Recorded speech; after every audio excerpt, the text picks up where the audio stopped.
Hello students, today we will discuss about linear algebra math chapter number 5 exercise 5.1। Last lecture में हमने basic concept और example कर लिया था। 4 चैप्टर भी कंप्लीट हो चुका। आपके पास 4th और 5th चैप्टर की एक यूनिट है। तो आज हम एक्सरसाइज 5.1 स्टार्ट करने जा रहे हैं। फर्स्ट क्वेश्चन क्या है आपके पास, फाइंड आर टी, यानी कि रैंक निकालनी है टी की जो ट्रांसफॉर्मेशन गिवन है, एंड एन टी, और क्या निकालनी है, नलिटी निकालनी है of the flowing linear transformation. आपके पास फर्स्ट क्वेश्चन में 4 पार्ट गिवन है। मैं आपको 2 पार्ट या 3 पार्ट करवा देती हूँ। चलो देखते हैं, वो तो करते टाइम अगर जल्दी हो गई तो सारे करवा दूँगी, अदरवाइज 2 या 3। तो फर्स्ट क्वेश्चन स्टार्ट करते हैं। फाइंड क्या करना है, तो फर्स्ट पार्ट में आपको क्या करना है, देखो टी आपकी ट्रांसफॉर्मेशन गिवन है, कहाँ से कहाँ तक, R2 से R2 तक, और जो टी है x1 और x2 वो किसके इक्वल है, x1 plus x2 coma x1। ठीक है, हमें क्या निकालनी है, rank of T and nullity of T. तो सबसे पहले आप ऊपर क्या लिखोगे, the given linear transformation is something, फिर ये लिखोगे सच दैट, इस प्रकार से ये गिवन है। तो अब रैंक ऑफ टी की बात करूँ मैं, जो रैंक ऑफ टी है वो हम कैसे निकालते थे, जो आपके पास क्या है x1 प्लस x2 और क्या है x1, वो सच दैट इस प्रकार से होना चाहिए कि x1 और x2 आपके दोनों कहाँ बिलोंग करने चाहिए, आर में। कहाँ जाने चाहिए, आर में। अगर ये दोनों आर में जा रहे तो ये आपका किसके इक्वल होना चाहिए, आर स्क्वेयर के, क्योंकि लीनियर ट्रांसफॉर्मेशन आपकी कहाँ से कहाँ तक है, R2 से R2 तक। तो ये तो हो गया आपकी rank of T.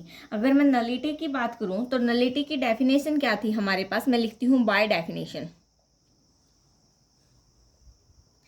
By definition, definition की हेल्प से जो नलिटी ऑफ टी है वो आपकी किसके इक्वल आई थी, x1 coma x2, such that इस प्रकार से होना चाहिए कि ट्रांसफॉर्मेशन लगाए किस पे, x1 और x2 पे, वो किसके इक्वल आ जाए, 0 के, नलिटी निकालने के लिए। ठीक है, एक मिनट, अब ठीक है शायद। तो हमारे पास यहाँ पर क्या आया, देखो नलिटी ऑफ टी, अगर मैं इसकी बात करूं, ये हमारे पास क्या आता था, x1 plus x2 coma x1 किसके इक्वल हो जाएगा हमारा, 0 के, और 0 के इक्वल हो गया, यानी कि इसको हम क्या लिख सकते हैं, 0,0 भी लिख सकते हैं। कंपेयर कर देते हैं यहाँ से, x1 प्लस x2 भी किसके इक्वल आएगा, 0 के, x1 किसके इक्वल आएगा, 0 के। अगर x1 0 के इक्वल है तो x2 भी किसके इक्वल आ जाएगा, आपका 0 के। यानी कि जो नलिटी ऑफ टी है वो हमारी किसके इक्वल आ गई, 0 के। नलिटी ऑफ टी 0 के इक्वल आ गई, और रैंक ऑफ टी आपकी किसके इक्वल आ गई, आर स्क्वायर के। सिमिलरली सेकंड पार्ट करेंगे और थर्ड पार्ट करेंगे। अब मैं आपको सिमिलरली सेकंड पार्ट और थर्ड पार्ट आप लोग कर लोगे आसानी से। अब मैं आपको फोर्थ पार्ट करवा रही हूँ। फोर्थ पार्ट में आपके पास क्या है, देखो जो टी ट्रांसफॉर्मेशन है वो आपकी कहाँ से कहाँ तक है, F to F है, और जो टी क्या है, P ऑफ X पोलिनोमियल में दे रखी है आपकी बार, वो किसके इक्वल होगी, X P ऑफ X की। ये चीज़ गिवन है आपकी बार। तो फर्दर वहीं लिखोगे, गिवन लीनियर ट्रांसफॉर्मेशन ये है सच दैट इस प्रकार से है। अगर मैं रैंक ऑफ टी की बात करूं, वो आपका किसके इक्वल होगा, x P of x, such that इस प्रकार से है। जो पी ऑफ एक्स है वो हमारा कहाँ बिलोंग कर जाएगा, ये स्मॉल पी ऑफ एक्स है, कहाँ बिलोंग कर जाएगा, कैपिटल पी ऑफ एक्स में। ठीक है, अगर कैपिटल पी ऑफ एक्स में बिलोंग कर जाएगा, यानी कि जो पी ऑफ एक्स है स्मॉल है ये, ठीक है, वो किस प्रकार से होगा कि P ऑफ 0 हमारा किसके इक्वल आ जाए, 0 के। तो ये तो आ गई हमारे पास रैंक। और नलिटी की बात करूँ अगर मैं, नलिटी ऑफ टी वो क्या होगी हमारे पास, देखो P ऑफ एक्स किस प्रकार से होता है, ट्रांसफॉर्मेशन कहाँ पे लगाती है, P ऑफ एक्स पे, गिवन फंक्शन पे, वो किसके इक्वल आ जाए, 0 के। ये कब हो सकती है 0, यानी कि P ऑफ एक्स किस प्रकार से होगी, एक्स P ऑफ एक्स, क्योंकि ये P ऑफ एक्स इसके इक्वल दे रखा है, तो ये किसके इक्वल होगा, 0 के। 0 के, तो ये कंप्लीट ही हमारा किसके इक्वल हो जाएगा, 0 के। तो नलिटी हमारी क्या होगी यहाँ से, 0। तो क्वेश्चन नंबर फर्स्ट आपका कंप्लीट। अब क्वेश्चन नंबर सेकंड देखिए। क्वेश्चन नंबर सेकंड में क्या क्या है आपके पास, है फाइंड द रेंज, रेंज निकालनी है, रैंक निकालनी है, नल स्पेस निकालना है, एंड नलिटी निकालनी है। फॉर जीरो ट्रांसफॉर्मेशन, ट्रांसफॉर्मेशन कैसी है, zero, and the identity transformation, और कैसी है, जीरो ट्रांसफॉर्मेशन है, आइडेंटिटी ट्रांसफॉर्मेशन है, on a finite dimension vector space V. तो देखिए कैसे निकालते हैं। क्वेश्चन नंबर सेकंड है, क्वेश्चन नंबर सेकंड, उसने फाइनाइट डायमेंशन वेक्टर स्पेस क्या दे रखा है, वी। तो सबसे पहले हम क्या कर लेते हैं, लेट कर लेते हैं, let V be the finite dimension vector space. जो उसने गिवन था वही हमने क्या कर लिया, लेट कर लिया, ठीक है।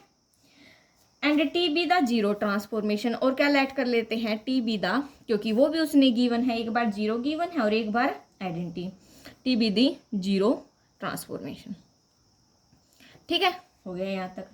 अब हम अगर टी जीरो है तो देन हम क्या बोल सकते हैं, जो टी ऑफ वी है वो हमारा किसके इक्वल आएगा, जीरो के।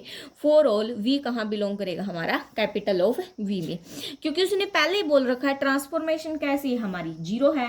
अगर ट्रांसफॉर्मेशन जीरो है तो हमारे पास रेंज किसकी, ऑफ जीरो ट्रांसफॉर्मेशन की, जीरो ट्रांसफॉर्मेशन की रेंज हमारे पास क्या हो जाएगी, जीरो हो जाएगी, क्योंकि उसने ट्रांसफॉर्मेशन ही जीरो बोल रखी है।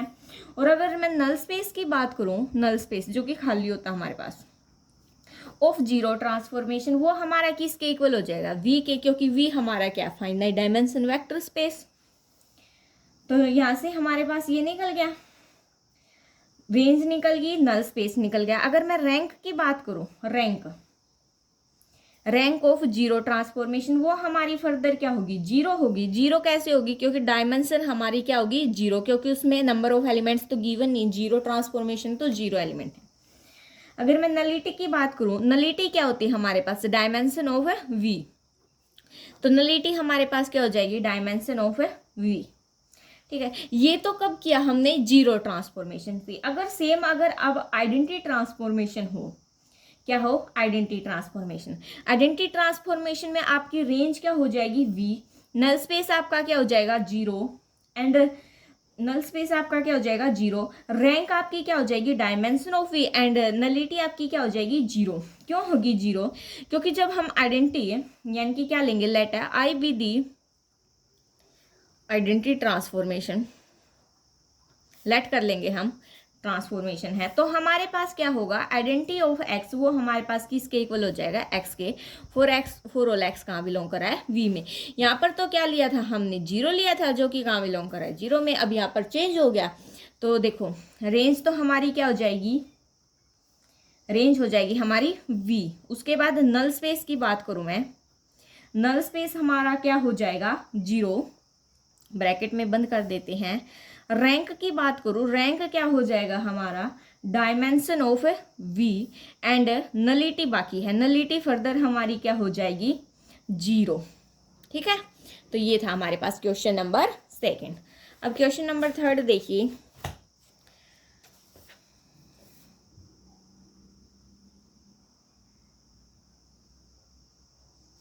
क्वेश्चन नंबर थर्ड, फोर्थ और फिफ्थ और सिक्स्थ आपके पास लगभग एक जैसे ही हैं।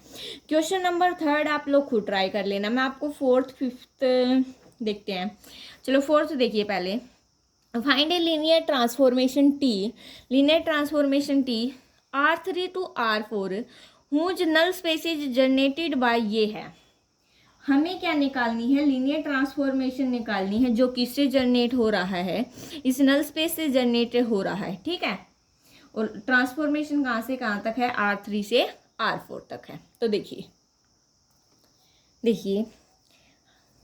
नल N of T B the null space है हमारा, जो किससे जनरेट हो रहा है, 0 1 -3 एंड 0 -3 4 से।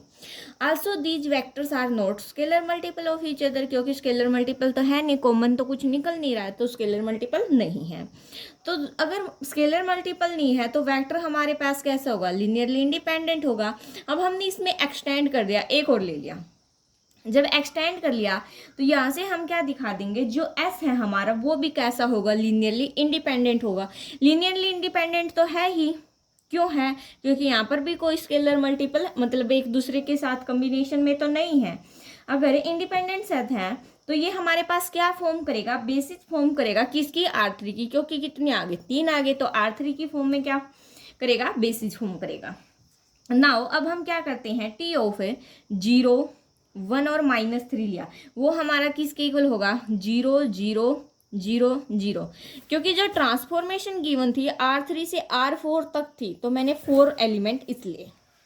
अब टी ऑफ 0 -3 4 की बात करें, वो भी मैंने क्या ले लिया, 0 0 0 0, क्योंकि जो ये दोनों है ये हमारे कहाँ बिलोंग कर रहे हैं, एन ऑफ टी, यानी कि नल स्पेस में बिलोंग कर रहे हैं। बट लेकिन यहाँ से जो हमारा 1 0 0 है वो तो डज नॉट बिलोंग कर रहा है कहाँ पर, नल स्पेस में, ये तो बिलोंग ही नहीं कर रहा हमारा नल स्पेस में। So it is not a linear combination, so it is not a linear combination of, ये किसका लीनियर कॉम्बिनेशन नहीं होगा, इन दोनों का लीनियर कॉम्बिनेशन नहीं होगा। ठीक है, अगर इन दोनों का लीनियर कॉम्बिनेशन नहीं है तो हम लेट कर लेते हैं टी ऑफ 1 0 0 हमारा किसके इक्वल होगा, 1 0 0 0 के। अगर ये इसके इक्वल होगा तो हम एक बार और इफ 3 एलिमेंट लिए x y z, जो कि हमारे कहाँ बिलोंग करेंगे, R3 में, और क्या लिए हमने, आर्बिट्रेरी ले लिए। अब लीनियर कॉम्बिनेशन की फॉर्म में लिखते हैं इनको, यानी कि जो x y z है वो हमारा किसके इक्वल हो जाएगा, a into 0 1 -3 plus b into 0 -3 और 4 प्लस c इंटू 1 0 0। देखो क्यों, क्योंकि हमने ये 3 ही लेट किए थे ना एस सेट में, और तीनों क्या थे, लीनियरली इंडिपेंडेंट थे, तो हमने इस प्रकार इस लीनियर कॉम्बिनेशन में क्या कर दिया, लिख दिया, इसका प्रकार लिखा। ठीक है, अब यहाँ से हम क्या करेंगे, देखो x, इसको हम ऐसे लिख सकते हैं, a 0 बन जाएगा, ठीक है, b भी 0 बन जाएगा, क्या बचा, c कोमा, ये क्या बचा, a, ये क्या बचा, -3b, और यहाँ पर क्या बन जाएगा, 0, यहाँ पर क्या बचा, -3 ऑफ a प्लस 4b, यहाँ पर क्या बन जाएगा, 0। कंपेयर कर देते हैं, x किसके इक्वल आएगा, c के, y किसके इक्वल आएगा, a -3b के, और z किसके इक्वल आएगा, -3a प्लस 4b के। Equation number first, second and third, 3 equation आ गई हमारे पास। अब क्या कर देते हैं, सोल्विंग कर देते हैं सेकंड और थर्ड को, सेकंड और थर्ड को सोल्व करके a और b की वैल्यू निकाल देते हैं। जब आप सोल्व करोगे तो आपके पास a की वैल्यू क्या आएगी, a आपका आएगा -4y plus 3z by 5, and आपका b किसके इक्वल आएगा, -z plus 3y divide by 5। आ गया आपके पास a और b की वैल्यू। ठीक है, जब a और b की वैल्यू आ गई, अब किसकी फॉर्म में लिखेंगे, लीनियर ट्रांसफॉर्मेशन की। जब तो कॉम्बिनेशन में लिखा था, अब उसकी ट्रांसफॉर्मेशन की फॉर्म में, t of x y z किसके इक्वल आएगा, a बाहर, t of 0 1 -3 plus b t of 0 -3 4 plus c of t 1 0 0। तो आपके पास क्या आया, a as it is, t of 0 1 -3, देखो t ऑफ 0 1 -3 0 0 के, ये भी इसके इक्वल था और ये इसके इक्वल था, तो वैल्यू क्या कर देते हैं, पुट कर देते हैं। तो यहाँ से 0 0 0 0 प्लस में b इंटू 0 0 0 0 प्लस में c इंटू 1 0 0 और 0। ठीक है, यानी कि ये आ गया आपके पास, देखो इससे 0, ये भी 0, ये बचेगा, यानी कि c इंटू 0 0 0, और c के स्थान c हमारा, यानी कि x हमारा किसके इक्वल आया था, c के, ये देखो, तो c की वैल्यू क्या पुट कर देते हैं, x 0 0 0। तो जो हमारा, ये हमारा क्या आ गया, लीनियर ट्रांसफॉर्मेशन, यानी कि t of x y z हमारा किसके इक्वल आ गया, x 0 0 0, ये क्या आ गई, is the required linear transformation. ये हमारे पास क्या आ गई, रिक्वायर्ड लीनियर ट्रांसफॉर्मेशन। ये था हमारे पास क्वेश्चन नंबर 4। अब देखिए क्वेश्चन नंबर 5। फर्दर वही है, R3 से 4 तक है। अब की बार उस पहले तो नल स्पेस गिवन था, अब की बार क्या दे दी, रेंज, जो कि किससे जनरेट हो रही है, इन दो चीज़ों से जनरेट हो रही है। तो लगभग सेम उसी की तरह करेंगे, हमें लीनियर ट्रांसफॉर्मेशन दिखानी है ना। तो देखो क्वेश्चन नंबर कौन सा अब हमारे पास, क्वेश्चन नंबर 5, ठीक है। तो क्या करेंगे, सबसे पहले हमें पता है, वी नो दैट, हम पहले भी पढ़ चुके हैं, जो हमारे पास स्टैंडर्ड बेसिस होते हैं R3 के, वो R3 के ले लो या फिर R4 के, वो हमारे पास क्या होते हैं, क्या लेट कर लेते हैं हम, E1 E2 E3, ये इज स्टैंडर्ड बेसिस, ये हमारे पास क्या होते हैं, स्टैंडर्ड बेसिस होते हैं, किस चीज़ के, R3 की। R4 के लेते तो E4 और लेते, 5 के लेते तो E5 और लेते, जहाँ पर हमारा E1 किसके इक्वल होता है, 1 0 0 के, E2 किसके इक्वल होता है, 0 1 0 के, E3 किसके इक्वल होता है, 0 0 1 के, ठीक है, ये ले लिया। उसके बाद आपको पता है range, range of T, range of T को हम क्या बोलते हैं, जो रेंज ऑफ टी है हमारी, यानी कि R T, rank of T भी बोल सकते हैं, R T range of T, वो किससे जनरेटेड है, रेंज ऑफ टी ही होती है हमारे पास, रैंक तो हम बोल देते हैं, नोटेशन हर जगह अलग अलग होती है। तो ये रेंज ऑफ टी की नोटेशन यहाँ पर इज जनरेटेड बाय, ये किसके द्वारा जनरेटेड हो रही है, आपके पास मैथ में गिवन है, देखो 1 2 0 -4 और 2 0 -1 -3, 1 2 0 -4 एंड 2 0 -1 और -3 के थ्रू। तो अब क्या कर लेते हैं, हम लेट कर लेते हैं T of E1, T of E2 and T of E3। देखो E1 तो आपका ये आ जाएगा 1 2 0 -4, E2 क्या आ जाएगा 2 0 -1 -3, E3 क्या आ जाएगा 0 0 0 0, गिवन नहीं है तो हम ये ले लेंगे, ठीक है। जब हमने ये ले लिया तो अब हम क्या कर लेते हैं, फॉर ईच के लिए, प्रत्येक के लिए, नाउ जो XYZ है वो हमारा कहाँ बिलोंग करे, R3 में। अगर R3 में बिलोंग करे तो अब लीनियर कॉम्बिनेशन की फॉर्म में लिखें अगर, तो कैसे लिखी जाएगी, जो XYZ है वो हमारा किसके इक्वल होगा, x ऑफ 1 0 0 के plus y of 0 1 0 plus z of 0 0 1 के। लीनियर कॉम्बिनेशन में लिख दिया हमने। अब लीनियर कॉम्बिनेशन में लिख दिया तो ये x E1 plus y E2 plus z of E3, क्योंकि ये हमने स्टैंडर्ड बेसिस की नोटेशन होगी। जब स्टैंडर्ड बेसिस की नोटेशन होगी, अब दोनों तरफ क्या अप्लाई कर देते हैं, लीनियर ट्रांसफॉर्मेशन, यानी कि टी ऑफ XYZ हमारा किसके इक्वल होगा, x बाहर आ जाएगा T of E1 plus y बाहर आ जाएगा T of E2 plus z बाहर आ जाएगा टी ऑफ E3। अब देखो T of E1 E2 E3 तीनों की वैल्यू है, पुट कर देते हैं, क्या आएगा, x into 1 2 0 -4 plus y into 2 0 -1 -3 plus z into 0 0 0 और 0, ठीक है, यहाँ तक हो गया। अब यहाँ से इसके बाद क्या आएगा हमारे पास, देखो यहाँ पर x प्लस 2y, ठीक है, ये तो 0 ही बन जाएगा, कोमा फर्दर 2x, ये भी 0 बन जाएगा, फिर ये 0 बन जाएगा, क्या आएगा, माइनस ऑफ y, फिर क्या आएगा -4x माइनस ऑफ 3y। तो ये आ गया हमारे पास शायद, ठीक है, ये आ गया, ठीक है, ये हमारे पास क्या आ गई, required linear transformation, which is a required linear transformation, ठीक है। ये था आपके पास क्वेश्चन नंबर 5।